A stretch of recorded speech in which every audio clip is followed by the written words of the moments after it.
नमस्कार दोस्तों एवं विद्यार्थीगण, आप सभी का स्वागत है इस वीडियो में। तो फाइनली आज हम आपके लिए 11th क्लास एनुअल एग्जामिनेशन 2022 के लिए केमिस्ट्री का सभी क्वेश्चन का सल्यूशन लेकर आ चुके हैं, जो आपके पेपर में रहने वाला है। इससे बाहर एक भी क्वेश्चन नहीं रहेगा, सभी टॉपिक से रिलेटेड क्वेश्चन रहेगा। और जो है ना, रसायन शास्त्र में 70 नंबर का पूछा जाता है, परीक्षा होता है, और प्रैक्टिकल का 30 नंबर जुड़ता है। तो हम आपको इसमें ऑब्जेक्टिव क्वेश्चन को सॉल्यूशन करने वाले हैं और सभी क्वेश्चन को आपको ध्यानपूर्वक देखना है। इसी तरह के क्वेश्चन आपके पेपर में मौजूद रहेंगे। तो चलिए वीडियो को बिना देर किए वीडियो को शुरू करते हैं और आपको सभी क्वेश्चन का हल बता देते हैं। तो यहाँ पर तो फर्स्ट क्वेश्चन है, ऑक्सीजन की कितनी ग्राम एल्युमिनियम में 27 ग्राम से पूर्ण रूपेण प्रतिक्रिया कर लेगा? तो इसका राइट आंसर हो जाएगा डी 24 ग्राम। ये इसका हम सिर्फ आंसर आपको बताते चलेंगे, हो सकता है तो बताएंगे तो ऐसे में वीडियो लंबी हो जाएगी, इसीलिए इसका आंसर हो जाएगा डी। आप खुद से भी बना सकते हैं, आपको आंसर बता चुके हैं हम। उसके बाद दूसरा प्रश्न है, जब 3D ऑर्बिटल को पूर्ण रूप से भर दिया जाए तब अगला नया इलेक्ट्रॉन जिस ऑर्बिटल में प्रवेश करेगा वह होगा? तो 4p ऑर्बिटल में करेगा। जब 3 से ऑर्बिटल से वह बाहर पूर्ण रूप से भर जाएगा तो वह 4 में ही जाएगा। तो इसका राइट आंसर हो जाएगा B 4p orbital. Next question है, ये आवर्त सारणी का क्वेश्चन है कि आवर्त सारणी के एक ही समूह या ग्रुप में उपस्थित तत्वों के डैश, तो इनके संयोगी में इलेक्ट्रॉन की संख्या, अर्थात संयोगी इलेक्ट्रॉन की संख्या जो है ना बराबर होता है। इसका राइट आंसर हो जाएगा सी। उसके बाद नेक्स्ट प्रश्न है, 2s 2p 2p तथा 2p 2s ऑर्बिटल के एक दूसरे पर अध्यारोपण या अध्यारोपित होने के फलस्वरूप बनने वाले बंधन की शक्ति निम्न क्रम में है। तो इसका हो जाएगा बी, 4 का बी हो जाएगा SS PS और PP जो है ना, SS PS से बड़ा होगा, फिर PS जो है ना PP से बड़ा होगा। तो इसका राइट आंसर बी हो जाएगा। फिर नेक्स्ट प्रश्न है, 5 नंबर का क्वेश्चन है, आर का मान कैलोरी में होता है। आर का मान कैलोरी में ए हो जाएगा 2 केल्विन यूनिवर्स मोल यूनिवर्स। और 6 का होगा, इनमें से कौन अभी ऑक्सीकारक तथा अबकारक दोनों रूप में कार्य करता है? इस तरह के क्वेश्चन आना निश्चित है। तो इसका भी हो जाएगा H2O2 जो है ना, ऑक्सीकारक तथा अबकारक दोनों रूप में कार्य करता है। फिर 7 नंबर का क्वेश्चन है, इनमें से किस समीकरण में Kp तथा Kc का मान समान है? तो इसका हल करने के पश्चात आपको N2 + O2 = 2NO, इसका जो है ना समान होगा Kp एंड Kc। उसके बाद नेक्स्ट प्रश्न है, इनमें से कौन समान या कॉमन आयन प्रभाव दिखलाता है? तो NH4OH + NH4Cl, ये हो जाएगा सी इसका राइट आंसर। उसके बाद है 9 नंबर में कि इनमें से कौन सा कथन सही है? तो डेल G का मान डेल H से कम या ज़्यादा या समान हो सकता है, ये हो जाएगा इसका राइट आंसर। उसके बाद 10 का है,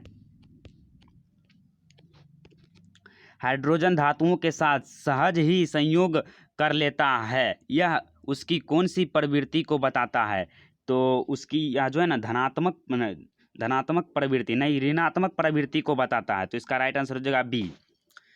उसके बाद देखिए कथन वाला आ गया है कि जो है 4 कथन आपको दिया रहेगा, 2 कथन दिया रहेगा, उसमें 4 ऑप्शन रहेगा, आपको आंसर मारना है। तो यहाँ पर आप चारों कथन को देख लीजिए कि यदि दोनों कथन सही है तथा कथन 2 द्वारा 1 की व्याख्या होती है तो ए भरना है।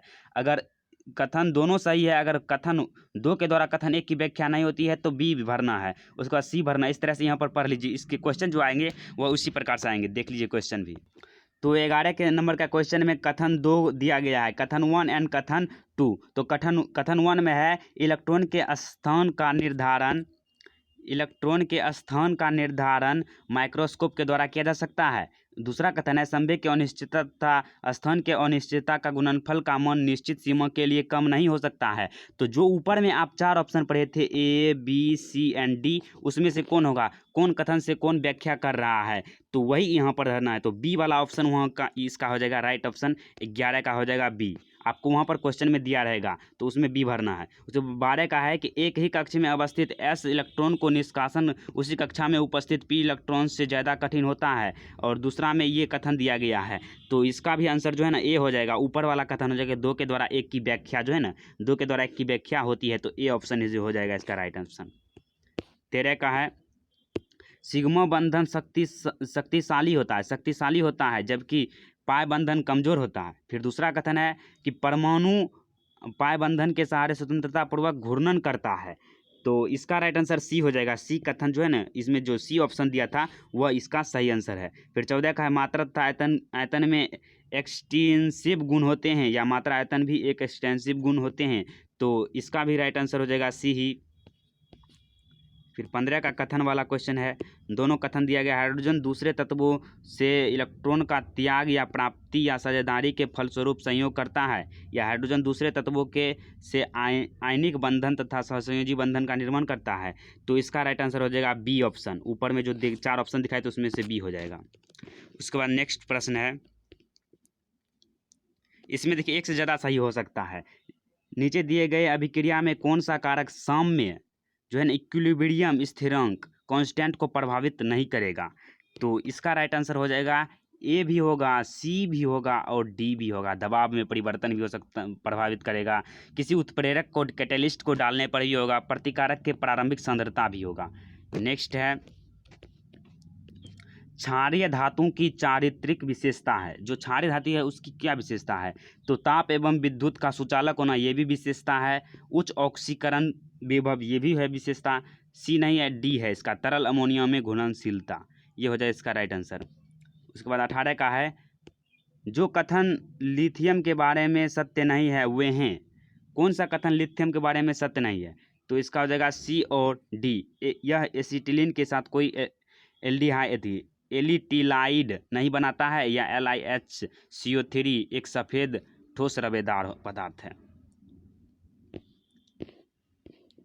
उसके बाद यहाँ पर मिलान करने वाला है कॉलम ए को कॉलम बी से, जिसे ब्लू गैस का नाम दिया गया है। जिसे ब्लू गैस का नाम दिया गया है। तो 19 का हो जाएगा सी जल गैस को ब्लू गैस के नाम दिया गया है। कार्बन का वह रवादार स्वरूप जिसका द्विमीवीय संरचना होता है वह कहलाता है। तो आपको भी पता होगा ग्रेफाइट, कार्बन का ही अपर रूप है ग्रेफाइट, तो उसका ही द्विमीवीय संरचना होता है। उसके बाद है बोरिक एसिड का क्या होगा आंसर? तो ए हो जाएगा मोनोबेसिक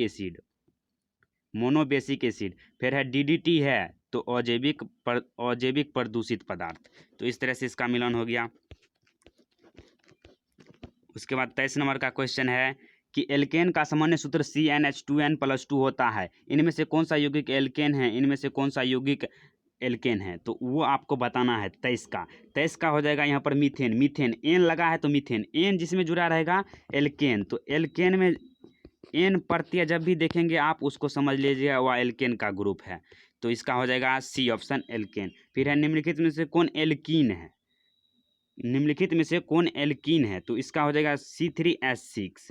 इसका नाम क्या हो जाएगा? इसका हो जाएगा प्रोपीन। तो प्रोपीन जो होता है ना वह एल्कीन होता है, इन लगा गया। फिर नेक्स्ट क्वेश्चन है और अंत का क्वेश्चन है, निम्नलिखित में से कौन एक आइसोमेरिक जोड़ी है?